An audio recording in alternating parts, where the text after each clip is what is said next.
Welcome to another episode of Reuniting the Homeless with their loved ones and helping homeless people that are in need.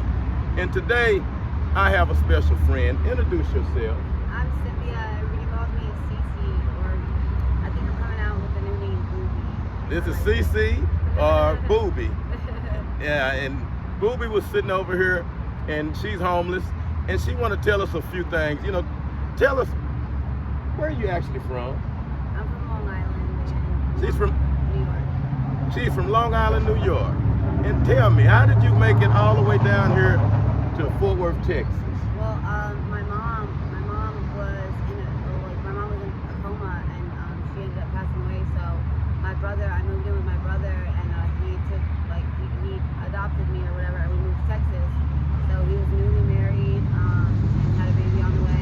My name is Therese Maltese, and yeah, so it's cheaper in Texas, you know, a lot cheaper than New York. So we moved down here so we can make it.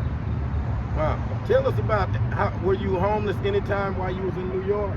Yeah, my mom and me, we were in a shelter. We lived in the same house on 15th Street, 578 South 15th Street for my whole life, for 10 years. And then we moved into a shelter when she got into drugs bad or whatever, and lost the house. So we moved into a shelter, and from there I got taken away from her because they found her in the bathroom with a needle in her arm, passed out, and that's how I got to be taken away from her or whatever. So her family took me in, my sister, and then she couldn't handle me, and then my brother took me. Oh, really? Yeah. So, That was a badass. oh, really? So, let me ask you, how is your mother doing now? Have you heard from her, or do you keep in touch with her, or anything? My mom passed away in 2004, and then, but not being funny, it's not because I'm on drugs or anything like that, I'm not, but I hear her, I hear her talk to me, spiritually. Really? Yeah, in her voice, you know? I really think it's God. Well, Booby, tell us a little bit more about that. That's very interesting because a lot of our listeners have lost loved ones close to them, and they may experience what you experiencing. So tell us. I hear a lot of spirits. I hear my friends and family that are not around, actually not physically here. I hear my children's father, and he's over in Mexico. I hear my daughter's voices. I hear my brother's voices. And I hear my mom's voice. My mom's passed away, so I mean it's got to be God. My brother and his wife and I actually experienced about 15 years ago, after my mom had passed away, we actually saw her after she had passed walking down the street, and it was a spirit, I guess, of her, you know, and all three of us saw her, so it's not just me, you know, but I see my loved one, or just my friends, they'll have me go over, you know, and meet somebody who just had someone pass recently, and I can give them messages and stuff from their loved ones, stuff that nobody else would know, because it's very personal things, you know, and that's how they believe that, you know, I'm really inclined to spiritual awakenings, or just inclined to spiritual period. Down here at Fat Cat's house, I saw his mom, Miss Caroline. I don't know if you know her. Fat Cat's down in the corner. Fat Cat Poopy is his wife, whatever. And his mom passed away, I guess, recently, maybe within the last couple of years. Her name was Miss Caroline. I didn't know her name or anything, but she came to me. I see her tonight at the house one night, and I saw her full body and everything, and she was bent over like this with long curly hair, and Trey ended up telling me, Trey ended up telling me, I was like, I think her name was Caroline or something to see, and Trey was like, no way, that's Fat Cat's mama, and I explained to her, and he said, that's his mom, I saw her full everything, I saw her, and she told me her name. Wow, that is amazing. So, have you had this experience with, say, your children? You know, Yes. Have you? Go ahead and hold the mic up. Okay, so with my kids, my daughter, when she was a baby, we would hear in my apartment, my second apartment at I think it was Miramonte, on Las Vegas Trail on the west side. My daughter, she was like 2 years old, and she would come in my room every night because we would hear a clock ticking, like a ticking clock, and she said that there was a man named Paul in the closet, or she would say something like that, and it's just really weird because now my boyfriend or whatever, they call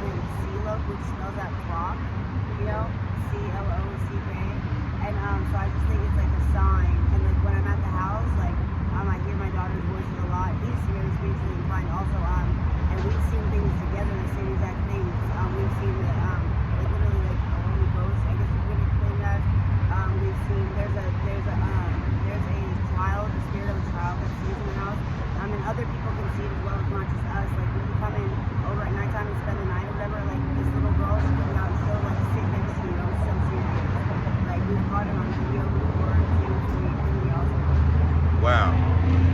You know, we've heard stories of this before because I've heard these stories and I find it fascinating. I know my listeners do too. And it's amazing that a person homeless have these type of, I don't know if these psychic powers or what would you call it? I would just say that like I'm just lost. Yeah, no, really. Oh, I just, you know, America, the spirit of the people that's homeless is truly, truly amazing. I call it blessed, you know? You have to. Blessed. It's blessed, being blessed, or like chosen, or I don't know, people. What do you think, people? What do you call it?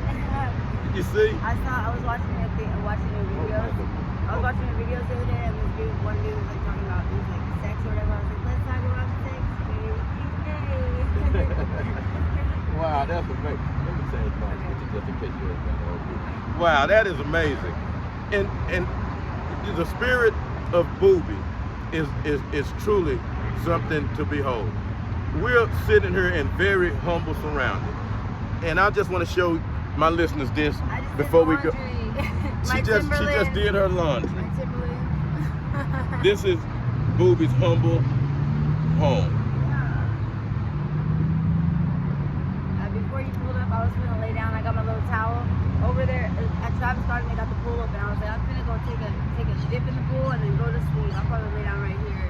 Wow. Tonight, go to sleep right here. And you know, America. Rag on my head. Yeah. You are very beautiful. I love your spirit. In America, we can learn something from this. You see how people with less, they act like they have everything. And those of us that have everything, a lot of us are truly miserable because we don't give back. And that's one of the things. When we talking about helping someone, we should help people like Booby. Booby, let me ask you, did you have other homeless people out here? Tell us some of the stories that you encounter with trying to find a place to stay and people not helping out. Do you have those problems? I want my listeners to listen closely because this is coming directly from someone who is living being homeless. Yeah. Booby, go ahead. A lot of people ignore me. I've been ran over by somebody before. Like a woman ran my leg over recently and I broke my ankle. And it was like crazy because like I stood up right, my bone was hanging out of my leg and like it was horrible. So I really feel like that I was pinpointed like attack. That was like an attack on me. You know what I mean? Because a lot of women are jealous. Or like there'll be like men coming at me like tricks and stuff like that. And like they have wives at home, you know. And I really truly believe that she was somebody's wife. So you know, I'm gonna get you back one day. And I'm also I've been like you know trying to like sex traffic and stuff like that. But yeah, like I don't know, things get stolen from me all the time. My cell phone got taken. Like it's like the third or fourth time it's happened. And it's just kind of harder to come up out here, especially like when you're not like raised, you know, like in the streets. I wasn't raised like that, you know. So I'm kind of just learning. But all I want is just, like I just want people to like respect me more, you know what I mean? And to like to not just like treat me like that really, because like I understand like gotta make your money and things like that. I have no problem with it. You know, like I was raised like that. With my mama had jobs and stuff like that, you know what I mean? But like I just want to be like as respectful as possible, you know what I mean? And I've been followed before. I'm getting like kind of like stalked by a couple people, which is kind of creepy. Some people say it's fans, but I'm like, I don't know about that, you know what I mean? Because like, I got me some pepper spray now, and my next step is gonna give me like a little grip or like a burner or something like that, for real. And that's really it. But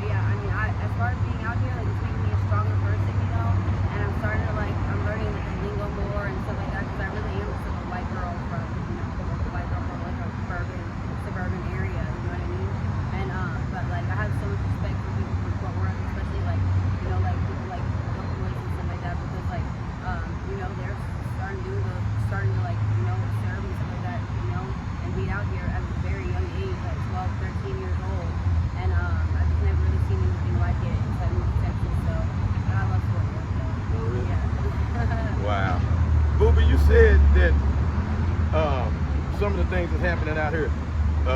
like, They tried to trap. Go ahead. I'm sorry. I woke up the other day. I was asleep. I was so tired, so I stayed up all night panhandling. You know, I stayed on the corner panhandle up there. 35. Hello, come see me, right? And give me $1. And then I went to sleep at McDonald's, and I was wearing a pair of shorts and a pair of like Sophie short, you know, like stretchy shorts. And I woke up, and this man's fingers were in my vagina. What? I swear before God, I woke up and I was like, ooh, and I punched him in his face. And he fell over and he's like, calling the cops on me. I was like, call the police. Call the police then. Seriously, he was fingering me. He was fingering me. Oh my goodness. You know, he had no teeth in his mouth. Goodness. I swear to God, I don't know. God, thank God I didn't see it on his fingernails, because if they were dirty, I would probably die right then and there. Wow, these are some of the stories that goes on with homeless people. See, Real. Disrespectful. Booby, I don't mean to intrude, but tell us something else, so the people can really understand what homeless people, especially homeless women, have to go through out here to survive.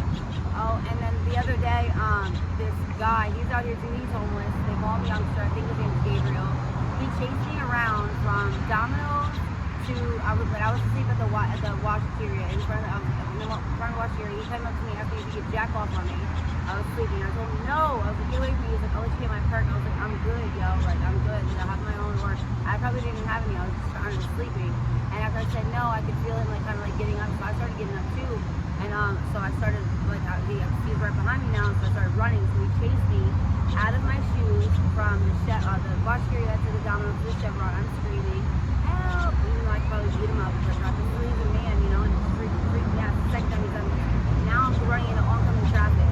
My friend pulls up, he sees me, so I hop in his car. I'm out of my shoes though. I left my shoes up there, and I went to go back to get my shoes, and then he took my shoes, so I walked around with no shoes on for the last 2 days, and I finally just got a pair of shoes. Oh my goodness. You see how the homeless people become prey to Other these homeless predators. people. Yeah, and he's homeless too, like, he's homeless, you know what I mean? Like, damn, it's already embarrassing enough riding around on a bicycle and shit out here, then alone walking around with no shoes on your feet. People think you're just a fucking crackhead, and I, like, even if I was, you know, it still ain't right to have to walk around with no shoes, and now the ground's hot and stuff, you know what I mean? It just sucks. It sucks. I'm trying to stay strong as possible, but like, damn, you know? Wow. America, I know you had no idea. These are the behind the scenes things that they have to go through every day. Every day, take a walk in their shoes. And we must help. We have homeless people victimizing homeless people. Correct. With no one policing that. I got me a big ass can of pepper spray now. If you come to me again, I'm gonna get his ass and then I'm gonna beat him up. We have a predator homeless person running around. So we have to watch that. And we have a young lady from New York in a foreign city and state, and people are preying on her. So I ask everyone to step up and start helping out the homeless. If you see something going on, you have your duty. It is your duty to report it. Right. Like, yeah, I was attacked one time in a motel, and I ran from there with my ear was in my hand. He bit my ear off my head. My ear was in my hand, and I ran to the Denny's on Seminary, and my face is swollen shut. Like, these girls out here, hoes and stuff, they'll be like, oh, he beat the shit out of me, and I'm looking at him like, you have not been touched, broad, and you know what I mean? And then, like, a young black male end up in jail or something over something, you know, it really probably deserved, you know, or she really didn't even get touched, and you're making a big deal out of it, you know what I mean? Because she don't even look like nothing. She looks perfect, you know. But I've gotten the shit beat out of me before, you know, one time, and I didn't call laws or anything. Actually, like a week later, we hugged each other because we were both on drugs, we were both up, and it just wasn't right, you know what I mean, the situation. And we had feelings for each other, so I understood, you know what I mean. And he never did it again to anybody else, so he learned from that, you know. My ear was in my hand, and my face was swollen, black, blue, purple, shut. My eyes swollen shut, and I get to Denny's, they would not call the police. They told me to leave. That's insane, right? And I was naked, completely naked. They would not call the police for me. I'm outraged. That's crazy. That's crazy to me. That's not rendering aid. That's against the law. That's a law that they defiled in my book of rights, in the Bill of Rights, like in your civil rights, you know. America, did you hear that? This young lady was assaulted and went for help, and Dennis did not render aid or call the police. Is that what you're telling me? Yes, I'm so serious. This, I'm so serious. I had to walk to a different store right then and there, like this Shellis. I had to walk there and ask them, and then a pedestrian called the law. I'm speechless. Now we're saying homeless people don't have rights. Breaking the law is breaking the law no matter who do it. Everyone is afforded protection. No one should be assaulted.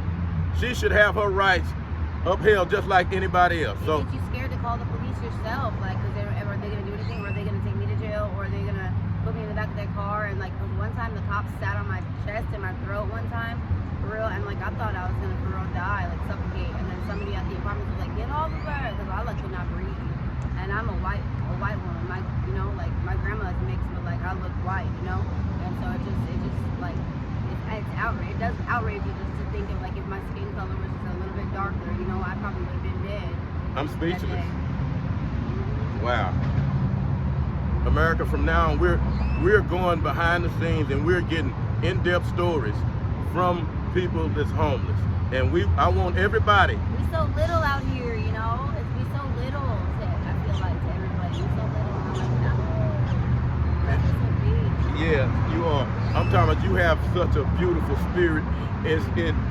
We could all learn something, and I can tell you this: my listeners have a big heart too, and they are outraged at what they've heard that's happening out here, and we have to bring it to them. And I'm glad you letting them know, because we must never sugarcoat reality. Right. This is reality for them. Oh, and everybody come to me to get your food stamps. Like, I'm helping people get their food stamps. We've already done it for quite a few people, and they got emergency food stamps, and it's so awesome. And then I'll tell you about the hookup after that. Like, no. You see? They know how to. That's one of the things too. They know they're very self-sufficient, self-reliant. Right. You don't even need an ID. I'll take you to get a real ID. That's it's a government ID. You don't need no credentials, no paperwork, nothing. You just go there, and as long as you know your first and last name, your birthday, you get an ID, and we go get food stamps. And this would need to be And I'll get you a free bus pass for the day. a free bus pass. You see,